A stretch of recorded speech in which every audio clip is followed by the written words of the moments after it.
The data on personal growth says you should feel better as you evolve, happier, more confident, more fulfilled. That is what every self-help book, every motivational speaker, every five-star rated productivity course promises you. But here is what is actually happening. In a 2019 longitudinal study published in the Journal of Personality, researchers tracked 1,795 adults going through intentional self-improvement over 4 years.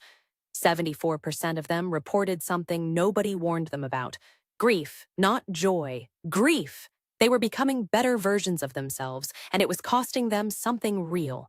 Friends they had known for a decade, relationships they thought were permanent, entire identities they had built their lives around, versions of themselves they actually loved. Nobody warns you that becoming a better person comes with losses. You outgrow people, places, and versions of yourself you genuinely loved.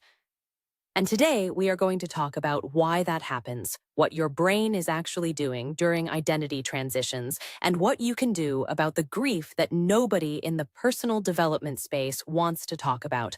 Here is the thing about growth that the highlight reel version of self-improvement never shows you. Your brain is not just a goal-achieving machine. It is a connection machine. And connection is not just emotional. It is neurological. When you spend years being a certain version of yourself, your brain literally builds neural architecture around that identity. Your humor, your habits, your friend group, your Saturday morning routine, the inside jokes, the shared history. All of it gets wired in. Dr. Lisa Feldman Barrett, neuroscientist at Northeastern University, has spent over 2 decades researching how the brain constructs identity.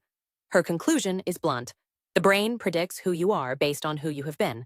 When you fundamentally change, your brain treats that as a threat, not a celebration. A threat.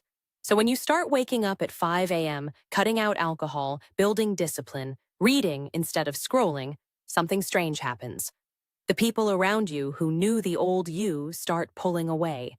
Or you start pulling away from them. And your brain, trying to protect you, starts grieving. The data says you should be thriving. What is actually happening is a full identity dismantling, and most people have no framework for that. Let us get specific about what is actually happening inside you during a period of real growth, because understanding the mechanism changes everything. Psychologists call it identity foreclosure disruption. Here is the simple version. From roughly age 7 onward, you build what researchers call a narrative identity, a story you tell yourself about who you are. That story includes the people in it, the roles you play, the version of yourself that shows up at Thanksgiving, the one your college roommate knows, the one your hometown still expects. That narrative identity is not just a thought, it is a physiological state your body keeps returning to, like a thermostat set to a specific temperature. When you grow, you are literally resetting the thermostat, and your nervous system resists it. This is why you can make massive progress on paper, new habits, new income, new mindset, and still feel a low-level sadness you cannot explain. That sadness has a name. It is called identity loss grief. And here is the part that will stop you cold. Research from the University of Michigan in 2021 found that people who grew the most also reported the highest levels of what they called ambiguous loss. Loss without a funeral. Loss without permission to grieve. Because who mourns becoming better? Who posts about the friends they no longer connect with because they leveled up? Nobody. But millions of people feel it every single day. In 2017, psychologist Dr. Dan McAdams at Northwestern University published findings that should be in every personal development conversation, but almost never is. He studied what he called redemption narratives. Stories people tell about themselves when they go from a worse version to a better one. What he found was fascinating and uncomfortable. The people who reported the most meaningful growth also reported the strongest sense of what he called biographical disruption, a rupture in the story of who they are. And that rupture did not feel like freedom at first. It felt like loss. Specifically, 3 types of loss showed up consistently across his research. First, relational loss. The friendships that quietly dissolved because the shared context disappeared. Second, Behavioral identity loss. Missing the old you who had no rules, no discipline, no pressure to perform at a higher level. Third, and this one is underreported, aspirational loss. Grieving the alternate futures you closed the door on when you chose this path. Think about that for a second. Every time you choose to become someone new, you are also choosing not to become 100 other versions of yourself. And those ghost versions do not just disappear. They haunt you. Dr. McAdams concluded that the people who navigated this best were not the ones who suppressed the grief. They were the ones who processed it, externalized it, named it, which is a lot harder than it sounds when nobody around you validates that the loss is even real. Here is where this gets uncomfortable for the personal development industry as a whole. And I say this as someone who believes deeply in growth. The dominant narrative in this space is simple. Work on yourself, become better. Everything else follows. Level up, and your life upgrades with you. That narrative is not wrong, but it is dangerously incomplete because it leaves out the cost. It leaves out the Tuesday night when you are sitting in your apartment, you have hit 3 of your 4 goals for the month, and you feel an emptiness you cannot explain. Your old friends stop texting. The group chat went quiet. The version of you that used to stay up until 2 a.m. laughing at nothing important with people who knew every embarrassing story about you is gone. And nobody in your new life knows that version existed.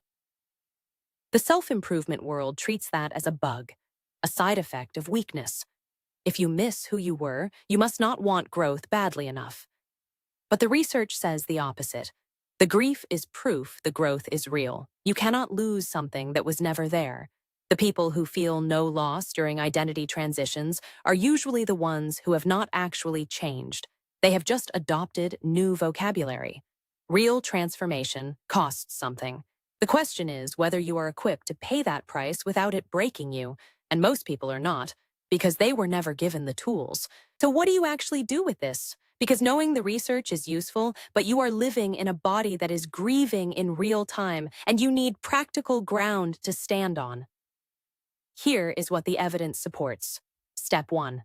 Name the loss specifically, not vaguely. Not just, I miss the old days. Get specific. I miss the version of me who had no ambition and was therefore never disappointed. I miss the friends who accepted me before I had standards. I miss the feeling of a Friday night with no goals attached to it. Specificity is not weakness. It is neurological processing. Your brain cannot grieve what it cannot identify. Step 2. Create a transition ritual. Anthropologist Arnold van Gennep identified in 1909 what he called rites of passage. Every culture that successfully moves people through identity transitions uses ritual to mark the crossing. Modern life removed those rituals, so you have to build your own. Write a letter to the version of you that you are leaving behind. Thank them. Acknowledge what they carried. Then close the letter and move forward. This is not therapy speak. It is neurological closure. Step 3. And this is where I want to be specific about something that genuinely helped me and thousands of people navigating exactly this. You need a consistent private space to process what you cannot say out loud. Not a public social media post, not a conversation with someone who does not understand the transition you are in. Something private, something honest, something that holds the complexity of grieving growth without judgment. I have been using the Reflectly journaling app for the last 8 months, specifically for identity transition processing. What separates it from a blank notes app is the guided prompts built around emotional processing, not just productivity tracking. There is a specific prompt sequence inside it called the Identity Shift series that walks you through naming your relational losses, your behavioral identity shifts, and your aspirational grief.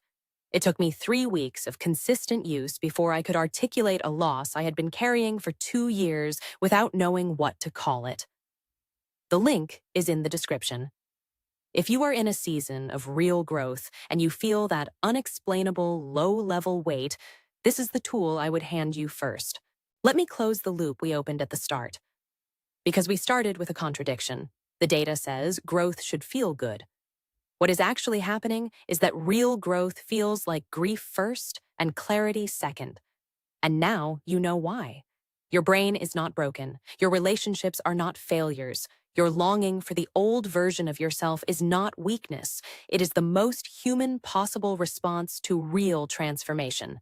The 74% of people in that 2019 study who reported grief during growth were not the ones who failed at self-improvement.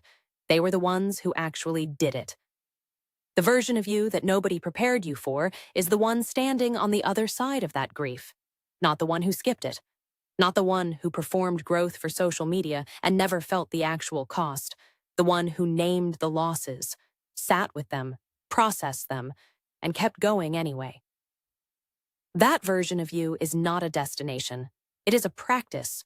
It is the willingness to keep becoming even when becoming costs you something real. You are not losing yourself. You are learning which parts of yourself were always yours and which parts were just borrowed comfort. That is not a tragedy. That is the whole point. And every single loss you have felt along the way is not a sign you went wrong. It is a receipt, proof that you were brave enough to actually grow. If this video hit something real for you, share it with one person you know who is in the middle of a growth season and does not have the language for what they are feeling yet. Subscribe if you want more of this kind of honest conversation about what self-improvement actually costs and what it actually builds, and drop in the comments the version of yourself you are currently grieving, not as weakness, as acknowledgement, because you deserve to have that loss witnessed. The link for Reflectly is in the description below, along with the studies referenced in this video. Disclaimer: this video is for educational and motivational purposes only. Results vary. Nothing constitutes professional psychological advice.